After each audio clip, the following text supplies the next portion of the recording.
In the winter of 1398, Timur's hardened army marched into India with the expectation of loot, not annihilation. What they found was unlike any foe they had ever seen before. The Sultan's war elephants. Towering beasts plated in armor, their tusks sheathed in sharpened steel, casting shadows longer than men's courage. These were not mere animals. They were living fortresses, bred for generations to crush armies underfoot. Soldiers whispered that each beast was worth 100 men, their bulk unstoppable, their charge fatal. And as the dust swirled around them, their calm eyes betrayed the terrifying truth. Destruction was routine. Timur's generals looked on in panic. Hardened men who had survived dozens of battles now quivered before the sight of the elephants. They begged their master, "Withdraw, my lord! The stand is death!" Their voices shook, betraying that even the bravest hearts were collapsing. But Timur sat unmoved. On his massive black warhorse, wrapped in fur and iron, his sharp eyes never blinked. While fear spread through the ranks like fire in dry grass, Timur remained a stone. He had seen armies break before. He knew panic was just another weapon. Behind them loomed mountains. Escape was suicide. Ahead, elephants, their doom. The general spoke of retreat, of survival. Timur spoke only once, his voice cutting through the wind. "I will not fight the elephants. I will break them." It was not madness, it was the promise of a predator who had never lost. When lesser men face defeat, they look for retreat. Timur looked instead to fire. In the dim glow of his war tent, surrounded by silk carpets and smoke from braziers, he summoned his supply officers. They expected orders for retreat or negotiation, but Timur's eyes already burned with something else. He leant forward, his voice as sharp as a blade. "How many camels do we have?" The question struck his men like madness. Camels were burden carriers, not weapons. But Timur, aged Central Asian conqueror with piercing eyes, long grey beard and iron helmet, waited calmly for the answer. He already knew his plan. The officers hesitated, their faces pale beneath their fur-lined helmets. One by one, they gave the numbers. 300, 400, more. Timur's scribes scribbled every word, the generals exchanged fearful glances. Their master was not planning retreat. He was planning something so unthinkable that even hardened killers doubted his sanity. Outside, the desert night grew colder. Soldiers gathered the beasts of burden, hundreds of camels, pulling them into long lines. Their silhouettes loomed black against the fading sun, groaning with unease. To most men, these animals carried baggage. To Timur, aged conqueror with fire in his gaze, they carried destiny. Timur's lips curved into the faintest smile. He had been underestimated all his life, called a cripple, a savage, a usurper. But in that moment, his generals saw something different. "Gather them all," he commanded. That night, the beasts of burden would become beasts of terror. Fire would march before Timur into battle. All through the night, soldiers labored. Row after row of camels stood tied together, iron chains binding them into one desperate mass. Sparks flew as links clattered shut. The soldiers' hands shook as they worked. They knew they were not building an army. They were building something closer to hell itself. The clink of chains echoed through the camp, each sound a death knell. Sparks leapt into the dark as hammers tightened the collars.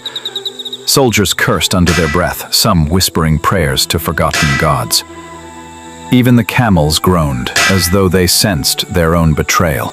Onto each camel's back, they strapped bundles of hay, tar, and wood soaked in oil. The air reeked of pitch. Soldiers gagged at the smell, their armor sticky with sweat. Still, Timur's orders were carried out. Step by step, the ordinary animals were transformed into walking pyres, their fates sealed. Many cursed Timur's name that night. Some spat into the dirt and swore their master had gone mad. Others clutched charms beneath their armor, muttering desperate prayers. In the glow of the fire pits, faces were pale, eyes hollow, but Timur watching from horseback, betrayed nothing. He saw not madness, but strategy. The camels moaned and spat, their breath steaming in the night. Eyes wide, bodies restless, they pulled against the chains but could not escape. Every sound cut into the soldiers' nerves, and yet Timur, aged conqueror with hawk-like eyes, simply watched. His silence was more terrifying than any scream. Dawn broke with thunder.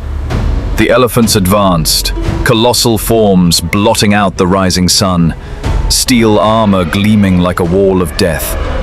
Dust rolled under their feet as riders shouted from the towers strapped to their backs.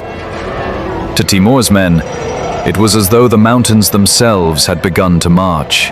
Timur, aged Central Asian conqueror with grey beard, fur-lined cloak and iron helmet, raised his hand high from the saddle of his massive black warhorse. Behind him, soldiers clutched their torches, knuckles white, eyes fixed on their commander.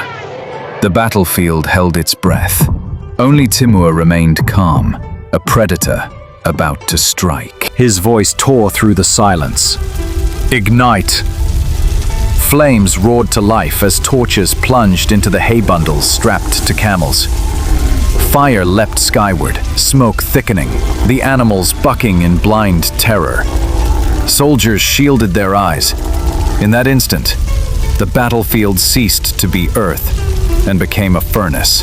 In agony, the chained camels shrieked and lurched forward, dragging each other in a single wave of fire and flesh. Screams of men and beasts merged as the line of burning animals thundered across the plain. The soldiers could only watch. Their supply beasts had been turned into the apocalypse itself. The elephants halted, trunks raised, eyes wide with terror. For all their armor, for all their might, they feared one thing more than death itself: fire. And now fire came at them on legs. The giants that had broken armies recoiled, not from men, but from the horror Timur had unleashed.